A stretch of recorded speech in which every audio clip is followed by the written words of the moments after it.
truly alive is to have a good challenge.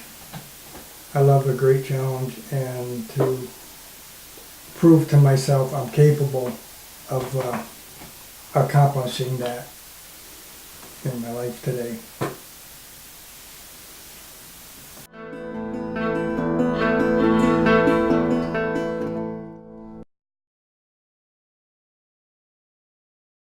It was last weekend up at Mackinac Island when I rented a horse and carriage and took Mary for a ride, and they gave us a horse that was a 2-ton or a 1-ton Belgium. I'm sorry, and he was a little energetic, and they would not give him to a unskilled driver.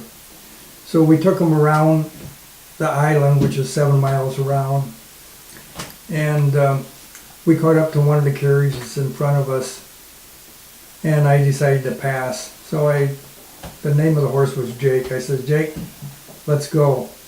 He went around the carriage, and when he went around, he decided to bolt and to go up full speed. And I was able to rein him in, and it proved to myself that I was confident that I could control a 1-ton horse.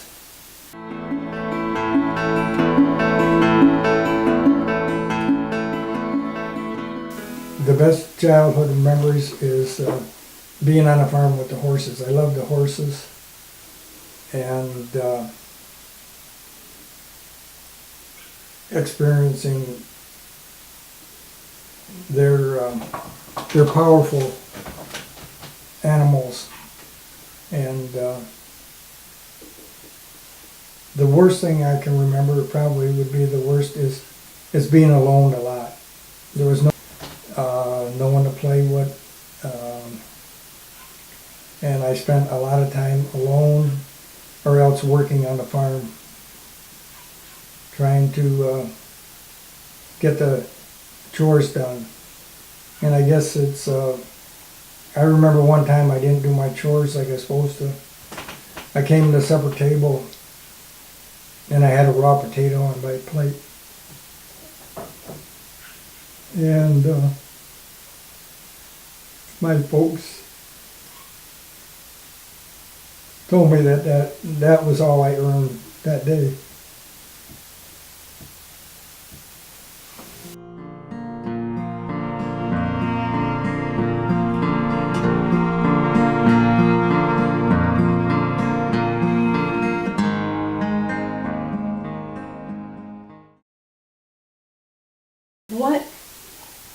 What made you want to go from being a farmer and then a cowboy and then a builder, and then what made you want to go into law enforcement? How did you get there? I got into law enforcement. My first wife's cousin, we went to visit him one Sunday, and he takes me back in the closet, shows me this uniform of the Grand Traverse Mounted Patrol, and told me that I should join with him. And I always wanted to be a cowboy, always was a cowboy at heart, and I thought by being a deputy sheriff would accomplish this goal as a cowboy in my life, because the cowboys that I have grown up with on the silver screen were ones that were the children. They always talked to the boys and girls to pray and to do their chores and to be good community people. And who were those cowboys for you? It was Gene Autry was my first inspiration. And then it ended up with Roy Rogers and Whip Wilson and John Wayne, and there's numerous of other ones, the Lone Ranger. All of them were prone to help other people. Mm-hmm. They had they never had a home of their own. They seemed to be just out there helping and to set it right what was wrong. And what did you see in these men? Strength. And what does being a strong man mean to you? Being strong is also being weak and vulnerable. And if you can't, it's just like working with inmates. If you're not kind, you don't have an open heart. If you're so strong and bold and not able to see their side of it, it doesn't make you truly rich. So you've got to have an open heart and an open mind. Yes, an open heart and an open mind to be able to relate to these people and to bring them forward so they excel in what they do. Why do you think that nobody's ever been able to do what you did with inmates? Never before and never after. Why do you think that it was you? Is it your purpose? What do you think that is? It was my relationship with Jesus Christ.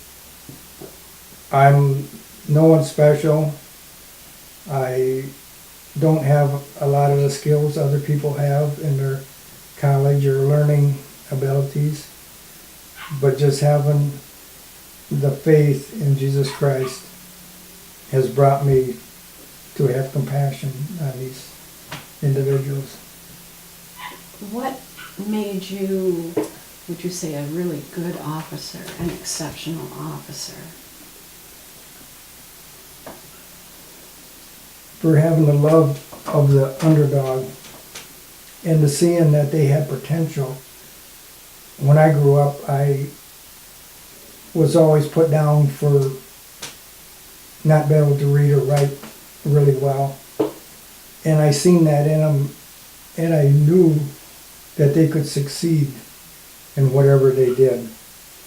They had the potential. It just had to be brought out and encouraged. But you also had to be very strong with the inmates too. How did you be both kind of the strong guy, but yet the guy that lifts people up? How were you both? I grew up around a lot of strong men, and even though they were strong, they had a soft spot there, and I was able to pick up on that and to relate that back to the inmates and the people I dealt with.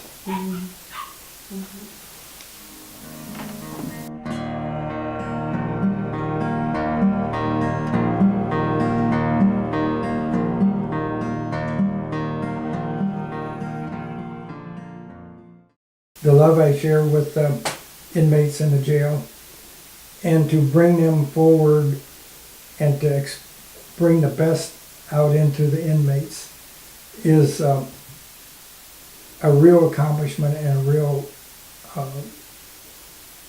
gratitude that I get out of it, to see them succeed in their jobs and the things that they do. But you don't ever preach. Instead, you like bake pies. What's that all about? That's like love too. Well, I had one inmate told me that if I preached to him, he would not listen. He says it's the way you live your life and the way you treat others is what makes the difference to them, and it convinces them to do the right thing. One of the things that we have in common is a strong knowledge of God's Word, God's written Word. And I think that, not only do we pray together every day, but we're in the Word every day. But if you were to give, based on our relationship, God's in our relationship, what advice would you give to couples that are either seeking to get married or trying to improve their relationship? We'll make you a marital advice counselor, honey. But what What advice would you give them? To make sure that you have a good relationship with Jesus Christ and also your mate. And with that relationship, your love will grow strong and your communications with each other. You share a same bond that will keep you together forever. And what kind of things do you do every day that make a difference? What kind of things do you have people do? Would you recommend? To work together to help each other alongside each other, not just everything separate, but to be engaged with each other, to be engaged with your wife's projects that she's doing, and also your wife engaged with what you're doing. So then there's no separation there from the two of you. What else would you say? I would say that praying with my wife every night is a bond that keeps us together, that is unbreakable. And what about in the morning? What's the first thing we usually do? The first thing in the morning when I see my wife is, I love her. Good morning, I love you. And sharing that love back and forth reassures each other that we're both there for each other.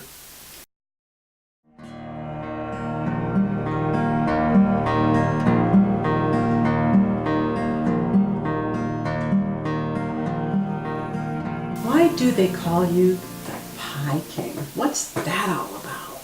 Where'd that start? Well, I started baking at age 12. Chocolate cake was the first thing I made. And then my mom made pies a lot, so I don't know how I ended up being privileged to learn how to bake pies. But I had an older sister and younger sisters, and all the work on the farm, it must have been in the wintertime when wasn't so much work to do out on the farm. So I learned to bake pies, and then my mother, a lot of times when she'd go to town with my sisters, I'd stay home on the farm. Well, it happened to be September, and the apples were starting to get ripe. So I went and picked a bunch of apples, made 7 pies, ate one, never told my mom. And when she came home, she was just happy to have pies available for the family. And then after that, they had a cherry pie baking contest at school. And so the first year, I wasn't able to enter because I wasn't old enough. I was only 13. You had to be 14 to enter. And then I entered when I was 14, and then I baked a couple of years in that. And then when I was 16, I ended up winning at the school the first prize, and then baking in the runoff competition at Sutton's Bay. I ended up baking there, and I got to be Pie King of Lima County in 1960. And ever since, I've been baking pies off and on when I could. And then with my retirement, I just increased baking more pies and giving them away.